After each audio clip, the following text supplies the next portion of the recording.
Hello बच्चों, कैसे आप सभी। आई होप आप सभी बहुत अच्छे होंगे, मस्त होंगे, दुरुस्त होंगे और बच्चा एग्जाम की तैयारी तो अच्छे से कर ही रहे होंगे। तो बच्चों, आज अभी के जो लेक्चर है, आज अभी जो सेशन चलेगा, इसमें हम लोग लाइट का एक प्यारा सा टॉपिक देखेंगे। और बच्चा, आज का जो टॉपिक नेम है वह दर्पण यानी मिरर है। ठीक है।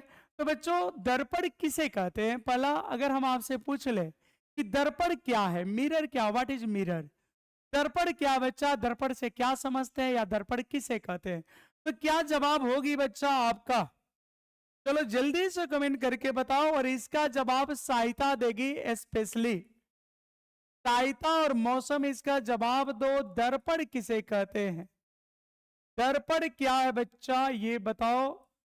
मिरर क्या है, व्हाट इज मिरर, जल्दी से बच्चों बताओ दर्पण क्या है। अब दर्पण तो बड़ी सिंपल चीज है ना जी, बोल देना है कि सर दर्पण जो है कांच से बनी वह वस्तु है जिसमें हम लोग अपने फेस को देखते हैं, जिसमें हम लोग सजते हैं, जिसमें हम लोग संवरते। नहीं हो जाएगा, ऐसे भी हो जाएगा। दर्पण की डिफिनेशन क्या बच्चा, जिसमें हम लोग अपना फेस देखते हैं, ये हो जाएगा। देखो रनावत बोल रहा है हाँ सर हो जाएगा, यस सर। देखो बच्चा, एक्चुअली दर्पण है क्या, दर्पण कुछ नहीं है, बस इतना सा आपको बोल देना है कि दर्पण एक प्रकाशीय साधन है। दर्पण एक प्रकाशीय साधन है जहां से प्रकाश को परावर्तित किया जाता है।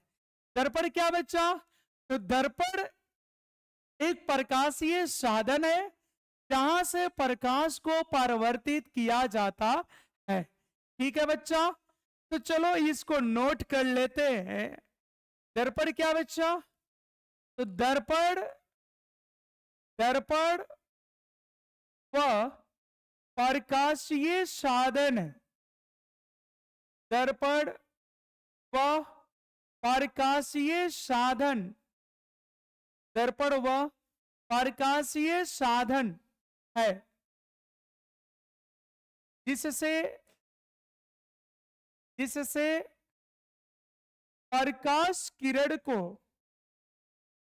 जिससे प्रकाश किरण को जिससे बच्चों प्रकाश किरण को परावर्तित किया जाता है, परावर्तित किया जाता है, जिससे प्रकाश किरण को परावर्तित किया जाता है। बड़ी प्यारा सा और सिंपल सी परिभाषा है बच्चा कि दर्पण वह प्रकाशीय साधन है। क्या बच्चा, दर्पण वह प्रकाशीय साधन है जहां से हम लोग प्रकाश किरण को परावर्तित करते हैं। देखो रनावत का कमेंट हम पढ़ रहे हैं, रनावत लिख रहा है कि सर हम दूसरे टॉपिक पे बोल रहे थे, यानी वो सहायता पे मजा ले रहा था कि जैसे हमने बोला है कि दर्पण जो है उसमें हम लोग मुंह देखते हैं, तो अच्छा लग रहा है उस पे बोला था। हाँ सर, तो दर्पण का बड़ी आसान सा बच्चा डिफिनेशन है कि दर्पण वह प्रकाशीय साधन है जिससे प्रकाश किरण को परावर्तित किया जाता है। ठीक है। हाँ, अब बच्चा अगर हम तुमसे पूछ ले, तुम लोग कमेंट करके बताओ जल्दी से, दर्पण कितने प्रकार का होता है और बच्चा कौन कौन होता है, ये कमेंट करके बताओ। देखो लकी, जल्दी से कमेंट करके बताओ बच्चा, जो टॉपिक चल रहा उससे रिलेटेड बात होनी चाहिए। जल्दी से कमेंट करके बताओ दर्पण कितने प्रकार का होता है और कौन कौन होता है। अच्छा, दर्पण दर्पण मुख्यतः दर्पण मुख्यतः दो प्रकार के होता है। तो जल्दी से कमेंट करके बच्चा बताओ दर्पण मुख्यतः दो प्रकार के होता है। अब बच्चा आपको बतानी बस इतना सा है बात कि कौन कौन होता है, जल्दी से कमेंट करके बता दो। दर्पण कौन कौन होता है बच्चा, देखो लकी का जवाब रहा दो, आदित्य ने बोला है तीन। देखो आदित्य ने अगर तीन बोला है, अगर आदित्य ने तीन बोला है तो उसने गिना है समतल दर्पण, उत्तल दर्पण, अवतल दर्पण। क्या सच है बच्चा, आदित्य ने अगर तीन बोला है तो उसने तीन कौन गिना, तो एक समतल, एक उतल और एक अवतल। और अगर अगर लकी ने 2 बोला है तो वह किसको जोड़ा है? लकी ने उतल और अवतल जोड़ा है। लेकिन बच्चा ये 2 होगा, लेकिन हम बोलेंगे रनावत, हम बोलेंगे समतल दर्पण और गोलीय दर्पण। 2 प्रकार होंगे बच्चा, लेकिन एक समतल और एक गोलीय दर्पण। और गोलीय दर्पण 2 प्रकार का होगा, उत्तल दर्पण, अवतल दर्पण। उम्मीद करते हैं आप ये बात समझ गए होंगे। ठीक है बच्चा, तो देखो दर्पण मुख्यतः 2 प्रकार का होता है बच्चा। 1 नंबर में लिख लेंगे हम लोग समतल दर्पण। कौन सा बच्चा? तो 1 नंबर में लिख लेंगे समतल दर्पण, समतल दर्पण। बच्चों इसको तो बोलते हैं हम लोग प्लेन मिरर, समतल दर्पण। और दूसरा है बच्चा गोलीय दर्पण। दूसरा कौन सा बच्चा? तो गोलीय दर्पण। एक हो गया समतल दर्पण और दूसरा हो गया बच्चा गोलीय दर्पण। इसको हम लोग बोलते हैं स्फेरिकल मिरर। क्या बोलते हैं बच्चा? तो इसको तो सर हम लोग स्फेरिकल मिरर बोलते हैं। ठीक है बच्चा। और यहाँ पे बच्चा 2 प्रकार होता है। हाँ जी, अब सही बोला तू लोग। इसके 2 प्रकार होते हैं। कौन कौन जी? ये 2 प्रकार का होता है बच्चा। एक तो हो जाता है अवतल दर्पण, एक हो जाता है अवतल दर्पण, और एक हो जाता है बच्चा उत्तल दर्पण। एक अवतल और एक हो गया बच्चा उत्तल। उत्तल, इसको बच्चा हम लोग बोलते हैं अवतल को कॉनकेव, बड़ा का बड़ा अंग्रेजी होता है कॉनकेव मिरर। और बच्चा उत्तल को हम लोग बोलते हैं कॉन्वेक्स, छोटका का छोटा मीनिंग होता है, बड़का के बड़ा मीनिंग होता है। अब जैसे अवतल में उत्तल में बच्चा अवतल बड़ा है, अब कॉन्वेक्स और कॉनकेव में कॉनकेव बड़ा है, क्योंकि कॉनकेव में 7 वर्ड है, कॉन्वेक्स में 6 गो है। तो बच्चा बड़का का बड़ा है, छोटका का छोटा है। हो गए? हाँ सर ये तो समझ गए हम लोग। बोलो बच्चा इतनी बातें क्लियर है कि यहां तक बच्चा क्लियर है सभी को? एकदम एकदम मस्त। यहां तक बच्चा समझ में आ गया आप सभी को? जल्दी से कमेंट करके बच्चों बता दो, क्या यहां तक आप सभी को समझ में आ गया? बोलो बच्चा जल्दी से कमेंट करके बता दो, क्या ये दर्पण के जो प्रकार हमने बताया क्या आपको समझ में आया? बोलो बच्चा। हाँ यहां तक क्लियर है, बहुत अच्छी। देखना क्लियर में पूरा क्लियर मत कर देना, हम पूछ रहे हैं बच्चा समझ में आया कि नहीं आया। हाँ ये अच्छी बात है। अब बच्चा अगर हम आपसे पूछ ले कि समतल दर्पण किसे कहते हैं, अगर किसी को पहले से आता है तो बताओ समतल दर्पण किसे कहते हैं? जल्दी से कमेंट करके बच्चा बताओ समतल दर्पण किसे कहते हैं। जल्दी जल्दी कमेंट करके बच्चा बताओ समतल दर्पण किसे कहते हैं। ठीक है बच्चा। अब देखो इसके पीछे के भाग हमने पॉलिश कर दिया और यही बच्चा हमारा समतल दर्पण है। मतलब ऐसा दर्पण जिसकी पारवर्तक सतह समतल और चिकना हो, जिसकी पारवर्तक सतह बच्चा समतल और चिकना हो, समतल और चिकना हो, तो उसको हम लोग समतल दर्पण कहते हैं। समतल दर्पण कैसे कहते हैं बच्चा? हाँ बिल्कुल सही बोल रहा आदित्य, जिसकी सतह प्लेन हो, जिसका सतह समतल हो। तो बच्चा यहां नोट कर लेते हैं, ऐसा ऐसा दर्पण, ऐसा दर्पण जिसका, ऐसा दर्पण जिसका पारवर्तक सतह, ऐसा दर्पण जिसका पारवर्तक सतह, जिसका पारवर्तक सतह समतल और चिकना हो, समतल और चिकना हो, समतल और चिकना हो, तो तो उसे तो उसे समतल दर्पण कहते हैं। कितना अच्छा डिफिनेशन है ना बच्चा, उसे समतल दर्पण कहते हैं। बोलो बच्चा ये डिफिनेशन समझ में आ रही है आप सभी को? आना तो चाहिए, फिर भी हम आपसे पूछ लेते बच्चा। बोलो आप लोग का बच्चा ये डिफिनेशन समझ में आया है?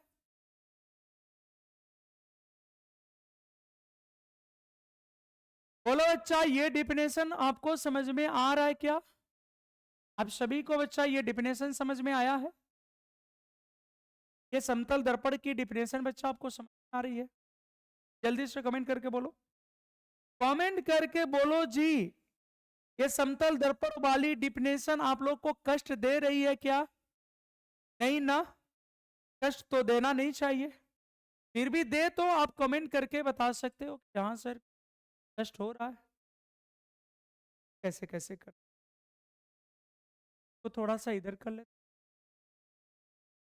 बोलो बच्चा, ये समझ में आ गया आप लोग को? जल्दी से कमेंट करके बच्चा बोलो, ये समझ में आ गया आप सभी को? कहोगे सर आप तो कमेंट देख ही नहीं रहे, बस पूछ रहे हैं आगे आगे। अच्छा, अभी जस्ट कमेंट आपका देख रहे हैं। बच्चा, समतल दर्पण की डिफिनेशन आपको समझ में आ गई? अच्छा, आ गया। हाँ हाँ, सिल्वर या ब्रोमाइड का लेप, ठीक बोल रहा है, बहुत बढ़िया। अब देखो बच्चा, क्योंकि यह गोला तो बना नहीं, ये तो समतल होता है, सपाट होता है, तो बच्चा ये जो त्रिज्या वाला जो चोंगा है ये तो गोलावृत्त के लिए है, और ये तो गोलावृत्त है नहीं, तो बच्चा इसकी त्रिज्या जो है अपरिभाषित है, या बोले तो अनंत है। ठीक है बच्चा, तो इस बात को याद करना, नोट कर लेना बच्चा। समतल दर्पण, समतल दर्पण, समतल दर्पण की फोकस दूरी, समतल दर्पण की फोकस दूरी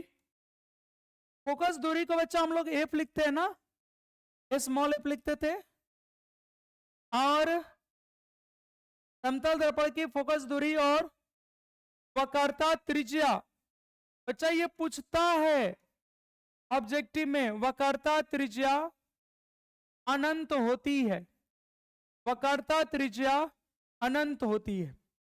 तो बच्चों समतल दर्पण की फोकस दूरी और वक्रता त्रिज्या ये दोनों अनंत होती है, यहां तक सब क्लियर होना चाहिए सभी को। तो ये बच्चा अगर पूछ ले कि समतल दर्पण की फोकस दूरी होती है तो बच्चा अनंत, समतल दर्पण की वक्रता त्रिज्या होती है तो अनंत, एफ और आर दोनों इंफिनिटी, बिल्कुल सही। अब बच्चा हम लोग यहाँ पे एक छोटा सा क्वेश्चन ऐसे ये पूछता भी है, समतल दर्पण, ये पूछता है बच्चा समतल दर्पण, समतल दर्पण की फोकस दूरी, समतल दर्पण की फोकस दूरी होती है, समतल दर्पण की फोकस दूरी होती है। ऑप्शन ए में दे देगा बच्चा धनात्मक, ठीक है जी। ऑप्शन बी में दे देगा बच्चा ऋणात्मक, अच्छा जी। सी में दे देगा बच्चा शून्य, ये भी ठीक है, और डी में दे देगा बच्चा अपरिभाषित। अब आपको बताना है कि इसमें कौन सा सही है, एक तो सही है इसमें, जल्दी से बताओ बच्चा इसका क्या आंसर होगा, या इसी को बच्चा ऐसे भी दे देता है, समतल दर्पण की, समतल दर्पण की वक्रता त्रिज्या होती है, बच्चों ये भी पूछ लेता है समतल दर्पण की वक्रता त्रिज्या होती है, ये भी ऑब्जेक्टिव में। इसके भी बच्चों चार ऑप्शन दे देते हैं, सेम ऑप्शन दे देता है बच्चा धनात्मक, बी में दे देता है ऋणात्मक, सी में दे देता बच्चा शून्य, और डी में दे देता अपरिभाषित, और डी में दे देता बच्चा अपरिभाषित। अब जल्दी से मेरे प्यारे से बच्चों कमेंट करके बताओ दोनों का क्या होगा, जल्दी फटाफट एकदम। चलो बहुत अच्छा बच्चा, इन्फिनिटिव होगा, डी होगा, बहुत अच्छा, डी होगा, डी होगा। एक बच्चा ये रिलेशन है आगे मिलेगा, F बराबर R/2, इसमें फोकस दूरी होती है और R वक्रता त्रिज्या होती है, क्या आगे मिलेगा बच्चा आपको। अब हम लोग पढ़ेंगे समतल दर्पण की विशेषताएं, ये पूछ लेता है 2 नंबर में, ये बच्चा 2 अंक का सवाल है, कह देता है कि समतल दर्पण की विशेषता लिखे, ये पूछ लेता है बच्चा। कहता है कि समतल दर्पण की विशेषता लिखे। समतल दर्पण, समतल दर्पण की विशेषताएं, समतल दर्पण की विशेषताएं पूछ ले, यानी properties of plane mirror, properties of plane mirror, properties of plane mirror. बच्चों ये पूछ, अब यहां पे आपको बतानी, ये सब नहीं लिख रहे हैं, समतल दर्पण की निम्नलिखित विशेषताएं हैं, अगर आपको लगेगा तो लिख लेना। तो बच्चा बताओ, समतल दर्पण की कुछ विशेषता बोलो। अच्छा सर विशेषता बोलनी है, हाँ बच्चा एक लिखो, आप लिखो सर, समतल दर्पण की सतह, समतल दर्पण की सतह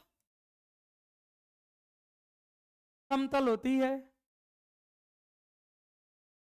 समतल दर्पण की सतह समतल और चिकना होता है, ठीक है? और चिकना होता है। एक लिख लिए सर, हाँ बच्चा एक तो लिख लिए, अब लिखो सर आप दूसरा, बोलो बच्चा दूसरा कौन सा लिख दे, अब बोलो दूसरा क्या लिख ले, तो दूसरा लिख लो, हाँ दूसरा क्या लिखे, तो दूसरा लिख लो, समतल दर्पण की फोकस दूरी और वक्रता त्रिज्या अनंत होती है, ठीक है भाई। समतल दर्पण, समतल दर्पण की फोकस दूरी, समतल दर्पण की फोकस दूरी और वक्रता त्रिज्या, और वक्रता त्रिज्या, और वक्रता त्रिज्या अनंत होती है, ठीक है? समतल दर्पण की फोकस दूरी और वक्रता त्रिज्या अनंत होती है, ठीक है? और लिख लो सर यहां पे, अच्छा बच्चा एक कमेंट करके ये बता दो, कमेंट चाहिए बच्चा आपका, ये कमेंट करके बच्चा बताओ कि समतल दर्पण से बना प्रतिबिंब कैसा होता है, समतल दर्पण से बने प्रतिबिंब की प्रकृति क्या होती है बच्चा, वास्तविक या काल्पनिक? जल्दी से बताओगे बिट्टू, रनावत, मौसम, छठू, धीरज, रोहित, जल्दी से बच्चा बताओ। समतल दर्पण की अगर बात करें तो समतल दर्पण से बना प्रतिबिंब क्या होगा, देखो यहां पे खुशबू का जवाब, धर्मेंद्र का जवाब आ गया है, काल्पनिक होगा, बहुत अच्छा। लक्की का जवाब आ गया, आदित्य का जवाब आ गया, मौसम ने किया है उल्टा, ठीक है, मौसम का जवाब है गलत, लकी का भी जवाब है गलत, रनावत का जवाब है सही, ठीक है? तो देखो बच्चा यहां पे लिख लेते हैं हम लोग, समतल दर्पण से, समतल दर्पण से बना प्रतिबिंब, समतल दर्पण से बना प्रतिबिंब आभासी, और बच्चा जो आभासी होता है ना वो सीधा होता है, आभासी प्रतिबिंब बच्चा हमेशा सीधा होता है, ऐसे आभासी और काल्पनिक एक ही होता है, ठीक है? आभासी और सीधा होता है,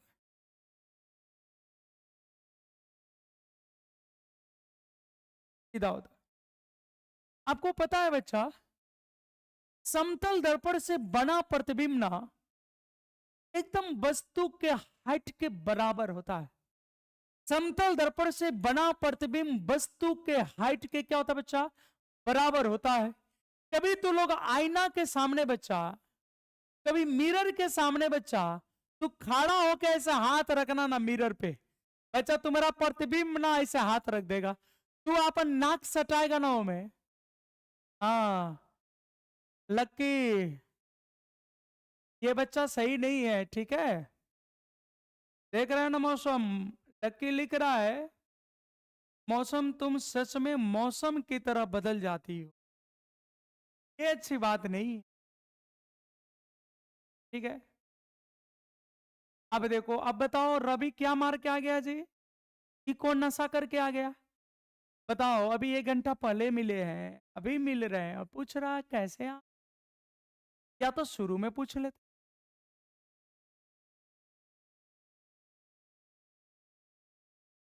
बच्चों, इधर इधर ध्यान दो। अगर आप अपनी नाक मिरर में सटाओगे ना, अपनी नाक मिरर में सटाओगे ना बच्चा, तो प्रतिबिंब का भी नाक सट जाएगा, यानी बराबर हाइट का होता है। ठीक है बच्चा, तो ये चौथे नंबर की बात है जी। क्या कहता है चौथा नंबर? तो लिखो, चौथा नंबर कहता है कि समतल दर्पण से बना प्रतिबिंब, समतल दर्पण से बने प्रतिबिंब, समतल दर्पण से बने प्रतिबिंब की, समतल दर्पण से बने प्रतिबिंब की बच्चा ऊंचाई, समतल दर्पण से बने प्रतिबिंब की ऊंचाई और बच्चा वस्तु की ऊंचाई, ये सब बराबर होते हैं। समतल दर्पण से बने प्रतिबिंब की ऊंचाई और वस्तु की ऊंचाई बच्चा बराबर होता है प्रतिबिंब की ऊंचाई, ऊंचाई और और वस्तु की ऊंचाई, और वस्तु की ऊंचाई बराबर होती।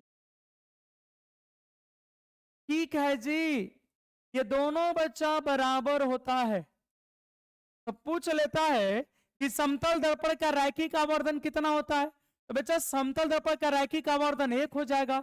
काहे सर? तो इसलिए बच्चा बराबर हो जाएगा क्योंकि आवर्धन का सूत्र होता है प्रतिबिंब का ऊंचाई बटा में वस्तु की ऊंचाई, और दोनों बराबर है। तो प्रतिबिंब की ऊंचाई बटा वस्तु की ऊंचाई कट जाए तो 1 मिलता हो। कितना मिल जाएगा बच्चा? 1 मिल जाएगा। अब 5 नंबर में देखोगे, समतल दर्पण, समतल दर्पण के लिए बच्चों, समतल दर्पण के लिए वस्तु दूरी, वस्तु दूरी यानी बच्चा यू, और प्रतिबिंब दूरी, और प्रतिबिंब दूरी बराबर होती है, प्रतिबिंब दूरी बराबर होती है, प्रतिबिंब दूरी बराबर होती है। तो बच्चा जितना दूर वस्तु रहेगा दर्पण से, मतलब सीधा सीधे ऐसे सुनो, हम लोग दर्पण के जितना आगे खड़ा रहते, दर्पण से जितना दूरी पे खड़ा रहते बच्चा, प्रतिबिंब उतने पीछे बनता है। अगर दर्पण से हम लोग एक हाथ सट के है तो प्रतिबिंब एक हाथ पीछे बनेगा।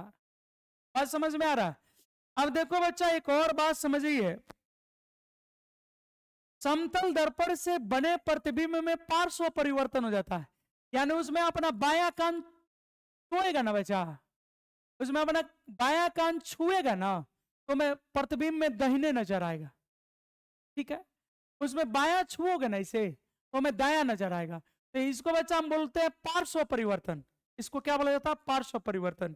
ठीक है, तो यहां पर लिख दे रहे हैं, समतल, समतल दर्पण, समतल दर्पण से बने प्रतिबिंब में, समतल दर्पण से बने प्रतिबिंब में, समतल दर्पण से बने प्रतिबिंब में पार्श्व परिवर्तन होता है।